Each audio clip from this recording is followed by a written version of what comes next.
Bonjour et bienvenue dans le tutoriel numéro 11 de Symfony 2.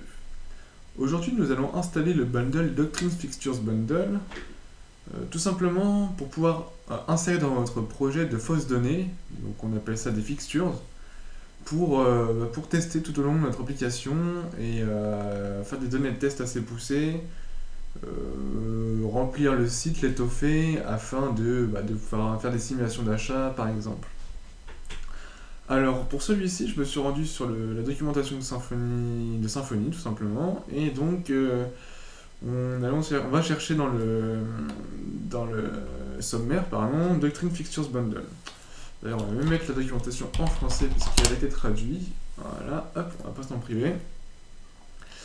Donc voilà, donc on va copier cette ligne, voilà, on va commencer l'installation, et donc on a l'habitude maintenant, on l'a fait pour FOS User Bundle. On va rajouter dans composer.json Doctrine Fixtures Bundle et on va lancer un update de celui-ci. Alors, bon, c'est parti, on va lancer un update. Alors, cd ramp w e-commerce composer update. Alors, là, il va mettre à jour tout le projet, c'est dommage. J'aurais peut-être dû mettre à jour que Fixtures Bundle. Bon, c'est pas grave. Pendant ce temps-là, on va mettre ça de côté et on va voir ce qu'il faut faire pour utiliser le bundle. Alors, ça sera ajouté dans le kernel, hein, on commence à avoir l'habitude aussi. Alors voilà comment fonctionne le bundle. Donc, je vais faire un petit résumé puisqu'après on va essayer d'aller vite et de pas trop déborder sur le temps du tutoriel. Alors, tout simplement, pour utiliser une fixture, on va créer une classe dans un dossier, donc dans notre bundle. Par exemple, nous, ça sera e-commerce bundle. Un dossier data fixtures, à l'intérieur du dossier data fixtures, un dossier ORM. Et donc, par convention, on va mettre ici l'entité qu'on veut, pour laquelle on va insérer des fausses données, suivi de data.php. Ensuite, c'est une classe tout simplement avec comme basique, quoi, comme on peut faire d'habitude. Sauf que à l'intérieur, elle va comporter une méthode où en fait on va déclarer, par exemple pour nous, ça sera un nouveau produit à la place de new user, et on va lui set, grâce à notre setter que nous avons dans notre entité, toutes les données que nous avons besoin. Par exemple, set référence, set prix, etc. À la fin, on persiste, on flush. L'avantage, c'est qu'on peut mettre autant qu'on veut. Et donc voilà, après on lance une commande et hop, tout s'insère en base. Donc on peut même aller encore plus, c'est encore plus poussé puisqu'on peut, si on descend un tout petit peu, voilà, mettre un ordre dans lequel les fixtures vont être chargées. Puisque vous doutez bien que quand on a des relations, il faut forcément créer par exemple l'image du produit avant d'insérer le produit. Sinon il va y avoir un problème. Donc on peut tout simplement le faire avec getOrder, qui lui va nous permettre de choisir l'ordre dans lequel la fixture va être chargée et insérée en base. Voilà. Ensuite, pour insérer, pour faire une relation, on va avoir besoin d'ajouter des références. Donc, par exemple, c'est peut-être un peu trop. Voilà, on va en plus faire un exemple concret puisque voilà, le bundle est installé. Donc une fois que vous avez votre bundle installé, hop, on ne ferme pas la console puisqu'on en aura besoin. On va ajouter à notre kernel, hop, app kernel, notre petite ligne, voilà. Une fois qu'on a fait ça, on va pouvoir commencer et faire un test. Alors, comme on l'a dit, on va aller dans notre joli bundle, e-commerce bundle. On va créer un dossier, on a dit data fixtures, voilà, finish. À l'intérieur, un dossier ERM tout en majuscule. Voilà, ça reste une convention. Hein. Et donc, on va créer un nouveau fichier PHP qu'on va appeler. On va laisser ça pour l'instant. Hop, ça mouline. Pendant que ça mouline, on va copier ça pour s'en servir et on va modifier.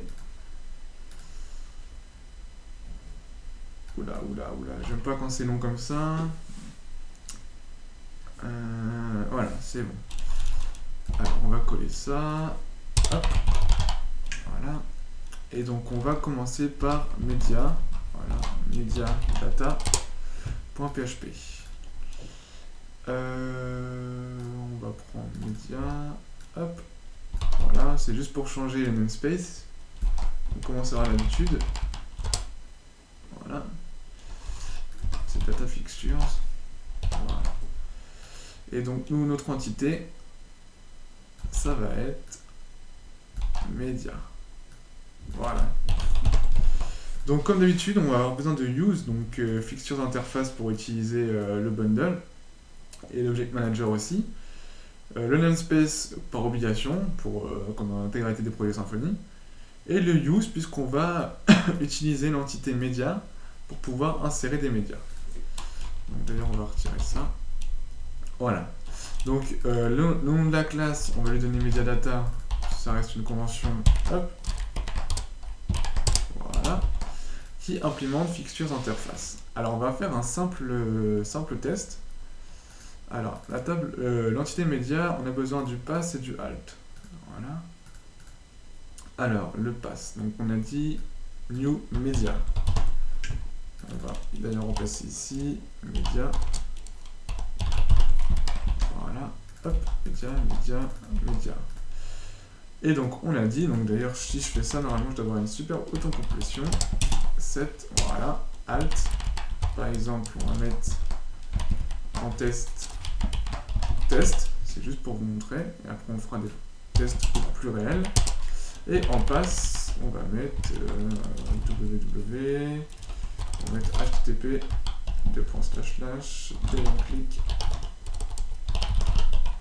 .com/logo.png. Mettons que c'est une image.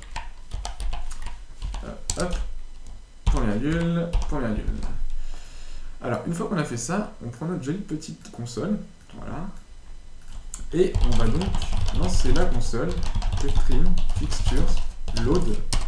Il va nous demander si on est sûr de vouloir charger toutes les fixtures. On va confirmer avec un Y pour dire yes. Alors attention, il précise bien que lorsqu'on load les fixtures, on purge toute la base. Donc c'est-à-dire que toutes les données vont être supprimées. Donc faites attention, hein, un jour si vous faites ça avec des données de prod, je vous déconseille d'ailleurs, faites attention. Alors, si on va dans notre base de données, e-commerce, tac.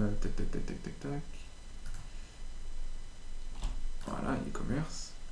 Qu'on va dans médias, on va pouvoir s'apercevoir que voilà, il a chargé nos données dans la table média. Donc comment ça fonctionne? Tout simplement, on va utiliser l'entité média comme si on était dans un contrôleur. On va créer un nouvel objet média et on va lui set tout ce qu'on a. Donc par exemple, set alt, on retrouve ici avec la méthode set alt, etc. Donc on va se servir des méthodes qu'il y a dans l'entité pour pouvoir setter, et ensuite on va persister et flusher, donc comme on pouvait faire dans un contrôleur, comme je l'ai expliqué précédemment dans les tutoriels précédents. Donc voilà comment ça fonctionne pour une simple fixture. Alors maintenant, on va faire une vraie fausse donnée, voilà, puisqu'on va mettre un vrai pass et un vrai alt. Donc j'avais déjà préparé ça avant. Alors j'avais juste par exemple mis ici en alt légumes, et je vais inverser pour garder une certaine logique. Et en passe, j'avais été chercher, voilà, une jolie petite image sur Google. Voilà. Donc on a fait ça. Légumes. Et donc média. Donc là on va mettre petit 1.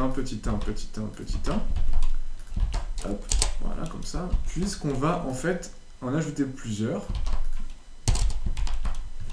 Et donc faire média 2. Hop, on va copier ça. Tac. Je vais prendre encore une fois ma petite URL ici. Voilà, donc c'est sur mon deuxième écran, donc vous ne pouvez pas le voir, mais c'est juste un document TXT avec la liste de l'image et le nom à lequel elle fait référence, donc fruit. Voilà, et donc ainsi de suite. Donc si on met à jour, encore une fois, hop, avec load, on appuie sur Y, voilà, il va nous mettre à jour, hop, notre base avec nos fruits et légumes. Donc voilà, donc on peut faire ça ainsi de suite, etc. On peut en faire beaucoup. Moi, je vais faire une jolie petite pause sur la vidéo pour pouvoir faire les vides que j'ai préparés et pour ne pas perdre de temps. Alors, je vais faire pause et je vais reprendre dans quelques secondes. Attention, ça va commencer maintenant. Hop là. Donc, j'ai tapé très vite, comme vous pouvez le voir. En fait, j'ai mis 5 minutes, 5 bonnes minutes à tout copier-coller et à tout modifier. Donc, bon, je n'ai rien fait de ni plus ni moins qu'il y a quelques secondes, puisque j'ai juste rajouté d'autres, 4, 5, 6, donc j'en ai mis 8. Et seul ajout que vous pouvez voir, c'est au niveau des références. Alors, qu'est-ce qu'une référence? Une référence, ça va nous permettre en fait de faire la relation pour les prochaines fixtures que nous allons préparer. Alors, média 1, on fait une référence à média 1, donc celui-ci, en lui donnant un nom. Donc moi j'ai donné le même nom que média 1. On aurait pu mettre Toto ici, sauf seulement c'est pas très cohérent, quoi. Donc pour chaque fixtures ici, voilà, j'ai déclaré une référence avec this add référence, tout simplement. Et donc dans l'autre fixtures, on aurait besoin de la référence média 1 par exemple. On aura juste à faire un get référence de média 1 et donc la relation se fera tout seul. On va juste ici rajouter une méthode public function getOrder comme on l'a parlé précédemment, avec un return 1 pour lui dire que c'est celle-ci qu'il faut qu'il retourne en premier. Donc voilà pour cette jolie petite fixture. Donc on va mettre à jour et vous allez voir la magie. Hop, donc là vous commencez à être habitué. Alors j'ai une petite erreur, donc ça commence bien. Donc c'est ligne 54. Il me dit que média 1, il y a une erreur. Alors oui, tout simplement, je sais pourquoi. Parce qu'en fait, il faut tout simplement, hop, si on suit la documentation, tac, tac, tac, voilà, implémenter ici, voilà, prendre ça, voilà, ça implémente plus fixtures interface, mais celui-ci, et ensuite, donc, voilà, on va avoir besoin de reprendre tout ça, voilà. Et voilà. Donc je pense qu'il manquait juste des use et l'extension.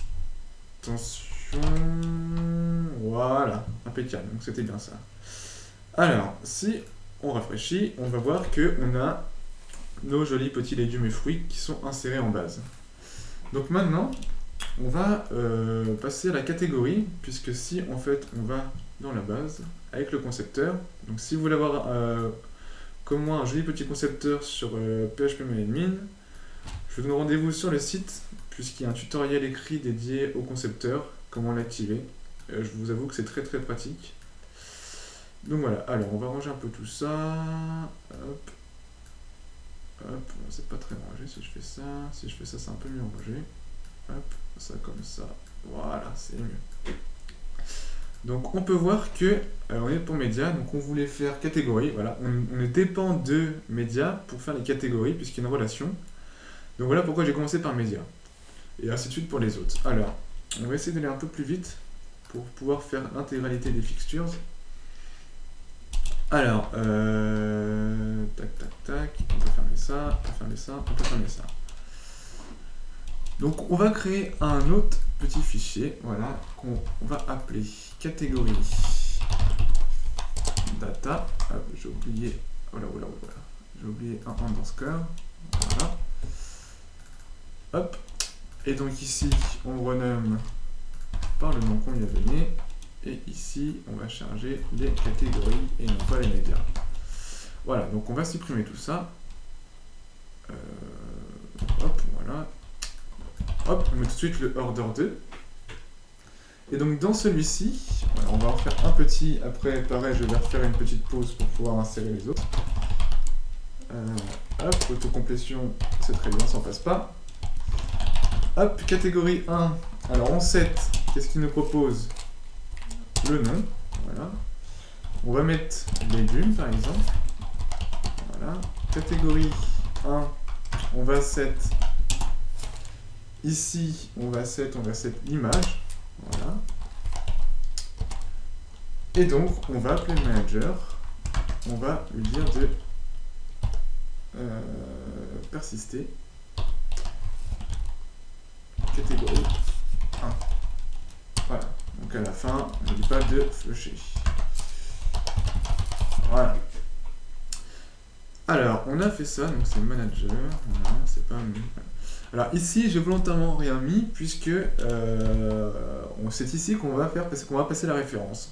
Alors comment on va chercher une référence? Alors tout simplement, comme d'habitude, comme c'est du Symfony, c'est simple, avec this get, d'ailleurs il nous propose get référence, et ici, on va chercher le média 1 qu'on avait prédéfiniment défini, voilà, média 1 ici.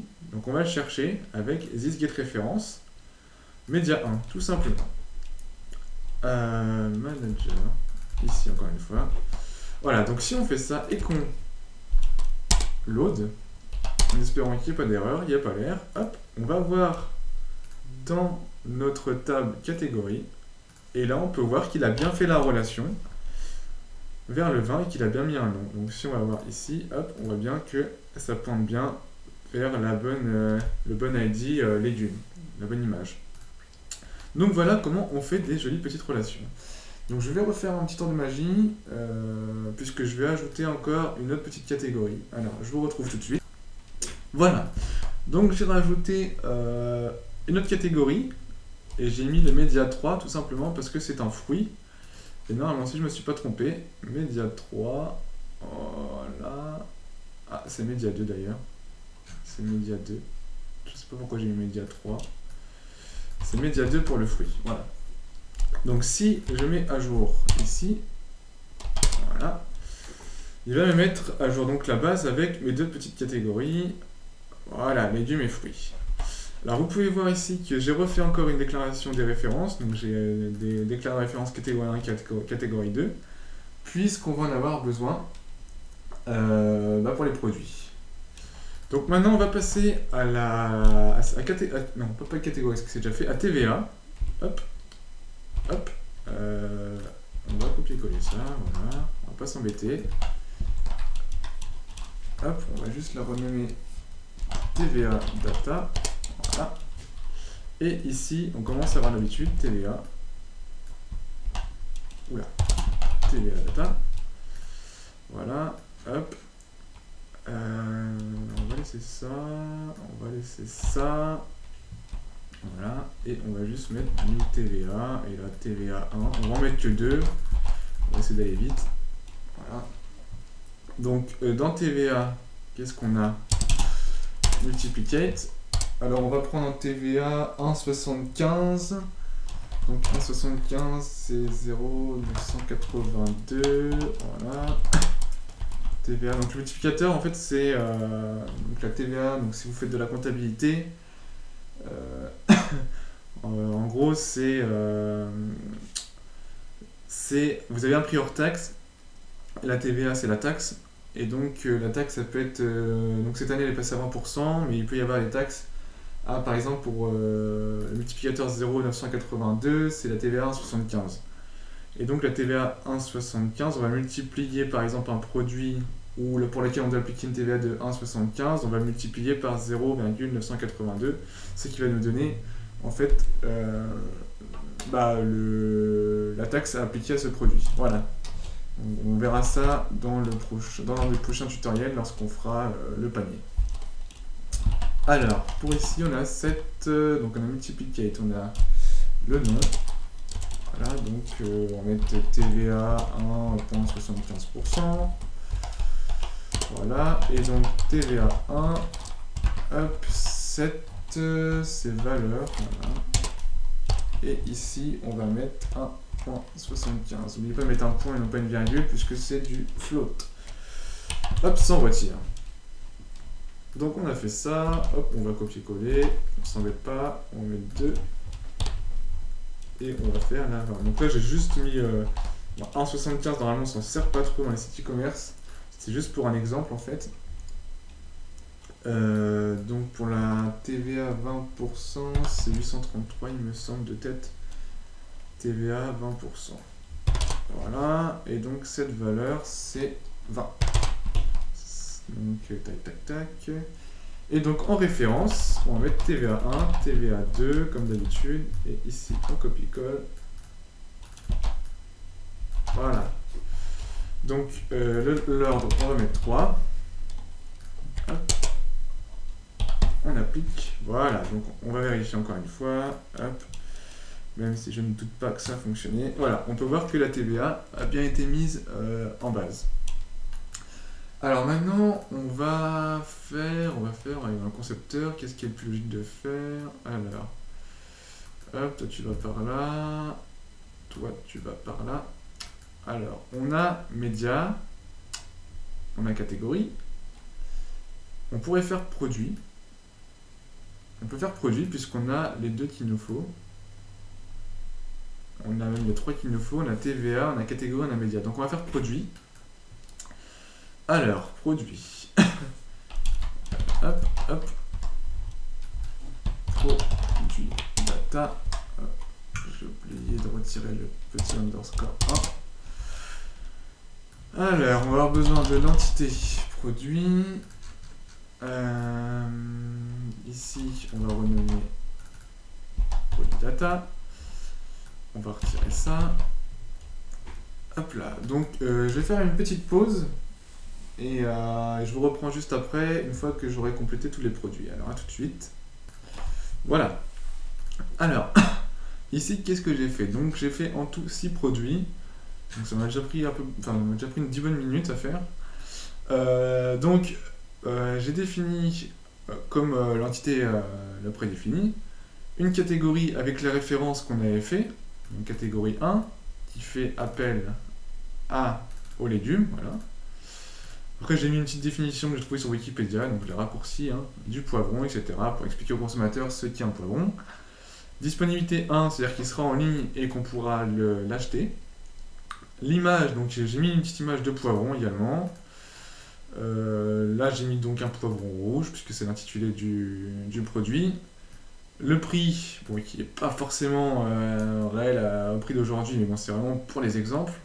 Et la TVA qu'on vient juste de faire précédemment. Donc TVA 2 qui fait référence à celle de 20%.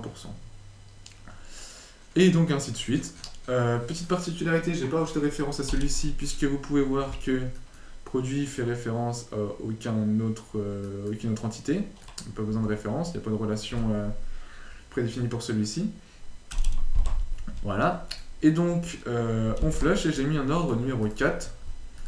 Puisque c'est son ordre dans la logique des choses. Alors si on met à jour, est-ce qu'il n'y a pas d'erreur? Impeccable, donc j'ai pas testé justement. Hop, on va aller voir ça. Normalement, on devrait avoir des jolis petits produits. Voilà, impeccable. Donc voilà pour les produits. Alors on va continuer. Puisqu'on va faire utilisateur data. Voilà, c'est ça, utilisateur data si je ne me trompe pas. On va regarder, je crois que j'ai regardé juste avant. Utilisateur data, donc utilisateur adresse on a besoin. Donc je vais faire un petit peu. Voilà, c'est ça. Utilisateur, puisqu'on a besoin d'utilisateur pour utilisateur adresse et commande. Et c'est les trois seuls qui restent. Donc on est forcé de faire utilisateur. Alors, pour faire utilisateur, celui-ci, il va y avoir une petite particularité, puisqu'on va avoir besoin du container. Utilisateur. Donc on va retirer tout ça. Get order, donc ça fait 5, c'est le numéro 5. Utilisateur. On va même faire un copier-coller pour être sûr. Voilà. Et ici, on commence. Tac. On va retirer data. Voilà. Donc celui-ci a une petite particularité puisqu'on va avoir besoin du container. Pourquoi le container? Parce que en fait tout simplement on va devoir encoder le password donc pour acheter de nouveaux utilisateurs. Si on va dans la table utilisateur, voilà, on peut voir que celui-ci il a besoin d'un password ainsi que d'un salt. Et donc pour définir un password, celui-ci on va utiliser un codeur en fait de FOS user. Et pour utiliser celui-ci, on doit accéder au service encodeur factory. Alors, comment ça fonctionne? On va voir la documentation. Voilà, pour accéder au container. Voilà, on peut voir ici, voilà, container. Il suffit donc de déclarer une variable privée container, d'implémenter container over interface, Et ensuite de définir container versus container, et après on pourra tout simplement y accéder ici. D'ailleurs on a un superbe exemple ici de l'entité de l'enfilade fixtures utilisateur, puisque c'est concrètement ce qu'il nous faut ici. Alors ce que je vais faire, c'est que je vais remettre ça en forme, et une fois que j'aurai mis en forme, je vais vous expliquer tout ça. Alors à tout de suite. Donc voilà, genre, pardon, j'ai fini, donc je vais rajouter quelques petits utilisateurs. Alors, donc là ça peut faire peur cette ligne là. J'aurais pu la découper, c'est-à-dire que j'aurais pu voilà, faire ça comme ça, dans une variable, etc. Puis appeler que la variable ici. Je préférais faire ça. Mais vous pouvez le faire si vous le souhaitez. Alors, cela ne change pas, donc vous ferez attention pour le container, puisqu'on a dû l'appeler, comme je vous l'ai dit, donc le définir pour pouvoir accéder au service. Alors, n'oubliez pas d'importer, d'implémenter le container over interface et le use enfin pareil. Donc voilà, donc ça c'est important. Donc, je me suis fait la documentation. Et donc cette ligne là, en gros, ce qu'elle fait en fait, c'est que pour crypter le mot de passe, pour le chiffrer, on va avoir besoin d'accéder au service encodeur factory, voilà, donc avec le this container comme dans les contrôleurs. On va lui dire d'encoder l'utilisateur 1, donc notre objet, et donc on lui envoie le mot de passe ici, donc le mot de passe en clair, avec en deuxième paramètre le getSalt qui a été généré, et en fait, lui, le service encodeur factory va se charger de crypter notre joli petit mot de passe. Donc si on met à jour, voilà, donc si on actualise, voilà, on peut voir que ici, il nous a déjà chiffré notre mot de passe et qu'il nous a également mis notre salt, donc enfin ce qu'on a besoin, ce que le service a besoin pour crypter notre joli petit mot de passe et avoir un compte sécurisé.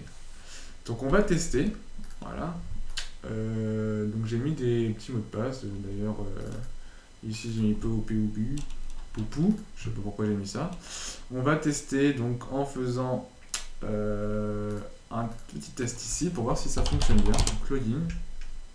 Voilà, donc on a dit Benjamin, et ici POU.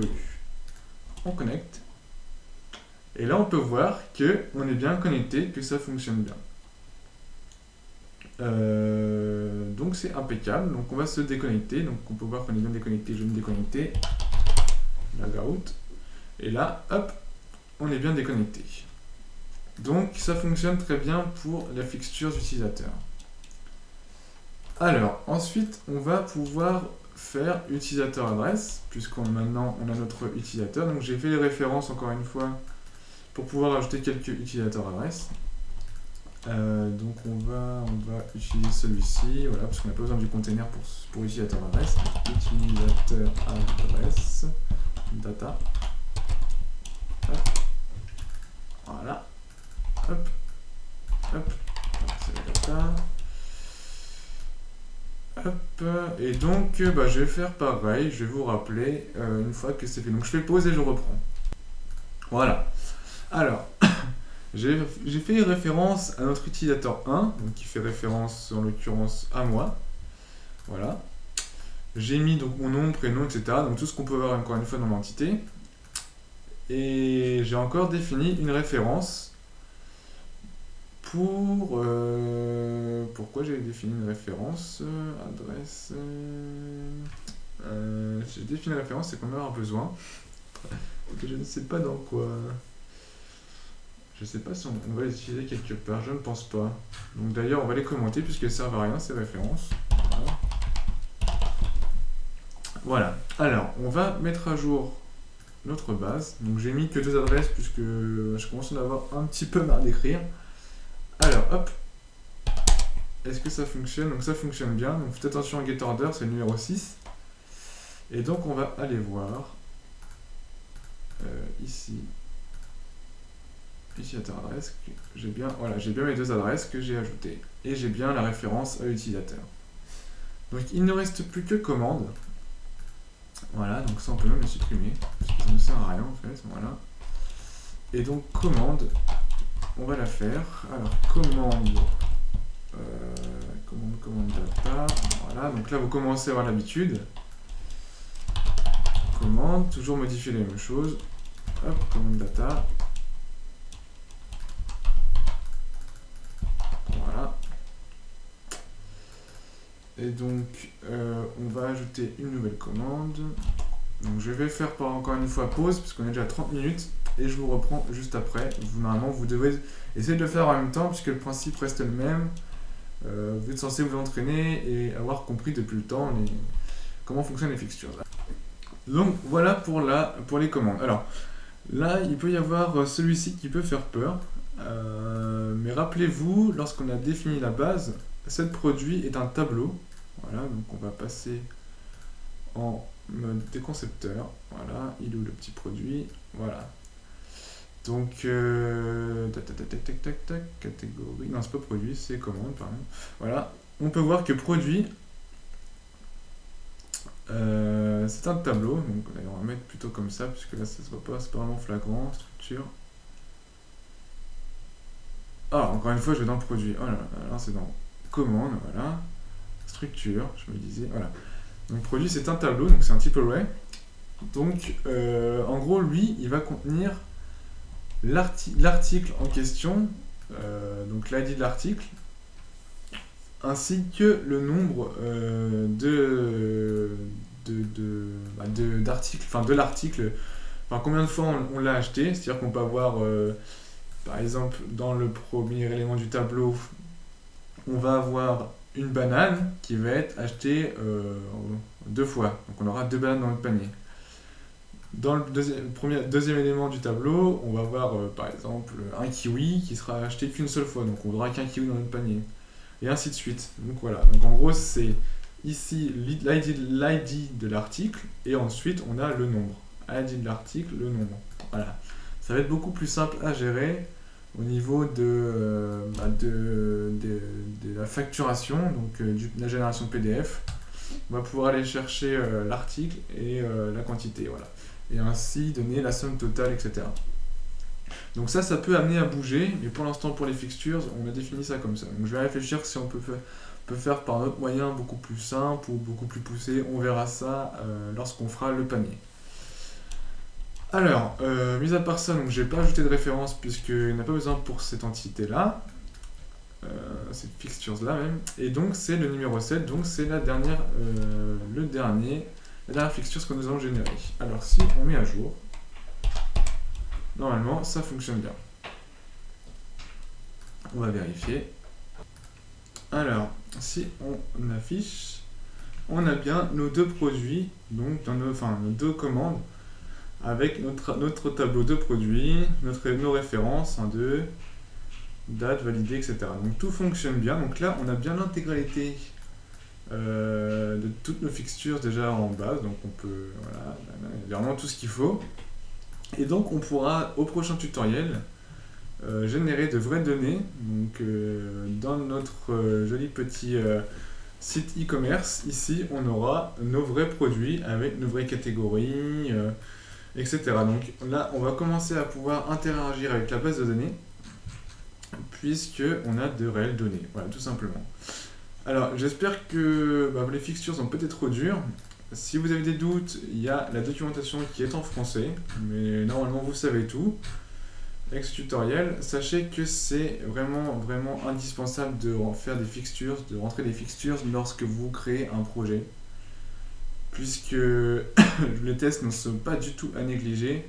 Et mettre un site en production alors que vous n'avez pas fait de tests assez poussés, etc., avec des vraies données, sachez que ça court à la catastrophe. Donc voilà, donc j'espère que ce tutoriel a été bénéfique pour vous, qui vous a plu, même s'il était assez répétitif, mais on n'a pas eu trop le choix, c'était vraiment obligatoire. Et donc je vous donne rendez-vous au prochain tutoriel, et portez-vous bien, et bon courage pour la suite, et bien sûr, entraînez-vous.